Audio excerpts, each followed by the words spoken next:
আচ্ছা, আপনি কখনো ভেবে দেখেছেন যে এমন একটা ইন্টারনেট পরিষেবা যেটা সরাসরি বিমানের মধ্যেও নেট পৌঁছাইতে পারে, আবার একেবারে গভীর জঙ্গল, গভীর সমুদ্রতেও নেট পৌঁছাতে পারে? সো আজকে আমরা কথা বলছি কিন্তু স্টারলিংক নিয়ে। এখন কথা হচ্ছে স্টারলিংক জিনিসটা কি, এটা কিভাবে কাজ করে, বা স্টারলিংক বাংলাদেশে আনতে গেলে দাম কত পড়তে পারে এবং বাংলাদেশে কবে আসবে। সো সব প্রশ্নের উত্তর দিব আজকের এই ভিডিওতে।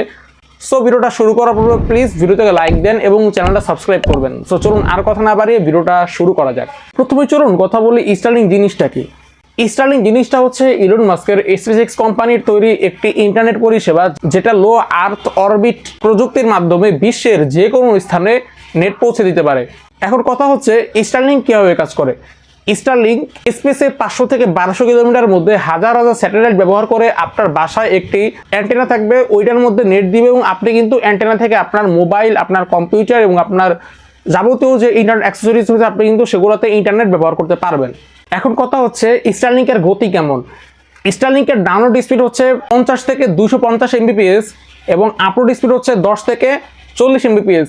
আর বাংলাদেশে কিন্তু ডাউনলোড স্পিড সর্বোচ্চ গেলে 40 Mbps, আর সেখানে দেখতেই পাচ্ছেন সেখানে কিন্তু 250 Mbps, যার ফলে সেটা কিন্তু প্রায় 5 গুণ। এবং বাংলাদেশ কিন্তু সম্প্রতি ঢাকার একটি হোটেলে এটা টেস্ট করা হয়েছে।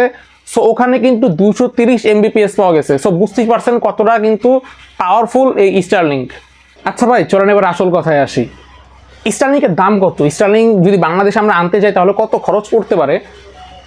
স্টারলিংক যখন আমরা প্রথমবার সাবস্ক্রিপশন নিব, তখন সাথে যে কিট দিবে, মানে ডিশ বা অ্যান্টেনা যেটা দিবে, সো ওটা নেওয়ার জন্য প্রায় $499 বা $599 লাগবে, যা প্রায় বাংলা টাকায় 60 থেকে 70 হাজার টাকা।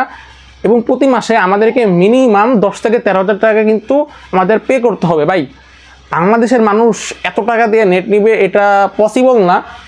বড় বড় কোম্পানি চাল নিতে পারে, কিন্তু এই বাংলাদেশের আমজনতা এত টাকা দিয়ে নেট নিবে না। আর স্টারলিংক যে কথাটা নিয়ে আসছে যে প্রত্যন্ত গ্রাম অঞ্চলে নেট পৌঁছে দিবে, ভাই গ্রাম অঞ্চলের মানুষ 13 হাজার টাকা দিয়ে নেট নিবে না, ঠিক আছে? সো মনে হয় না বাংলাদেশের ক্ষেত্রে এটা তেমন একটা যুগোপযোগী হবে। আর শহরের মানুষ নিবে না, শহরে 13 হাজার টাকা নেওয়ার মতো খুব কম লোকই আছে। এখন কথা হলো স্টারলিংক বাংলাদেশে কবে আসবে।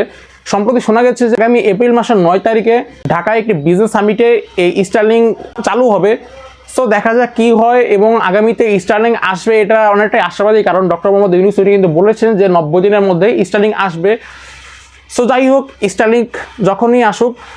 এখন কথা হলো আজকের ভিডিওটা আপনাদের কাছে কেমন লাগলো। যদি ভালো লেগে থাকে তাহলে অবশ্যই ভিডিওটাকে লাইক দিবেন আর চ্যানেলটা সাবস্ক্রাইব করবেন, এবং আগামীতে নতুন কোনো ভিডিও চান সেটাও কমেন্ট করে জানাতে পারেন। সো দেখা হবে নেক্সট কোনো ভিডিওতে অন্য কোনো বিষয় নিয়ে। আল্লাহ হাফেজ।